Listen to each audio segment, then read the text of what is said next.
এবং দুনিয়ার এই সাইকেলটা যদি দেখেন, দিন এবং রাতের যে সাইকেল, রাতকে আল্লাহ বানিয়েছেন ঘুমের জন্য, রেস্ট নেওয়ার জন্য, বিশ্রামের জন্য, আর দিনকে আল্লাহ বানিয়েছেন কর্মচঞ্চল করে, কাজের জন্য।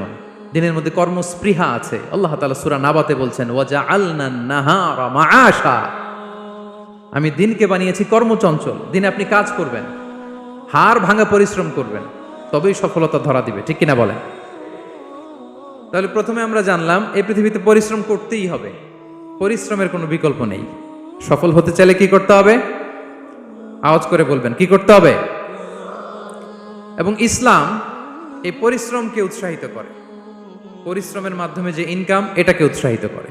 বিষ্ণু ঈসা ইসলাম বলেন, মা আকালা আহাদুন তাআমান কাত্তু খায়রান আইয়াকুলা মিন আমালি ইয়াদাই। মানুষ পরিশ্রম করে তার দুই হাত দিয়ে উপার্জন করে যে জীবিকা নির্বাহ করে, এর চেয়ে শ্রেষ্ঠ জীবিকা পৃথিবীতে আর নেই।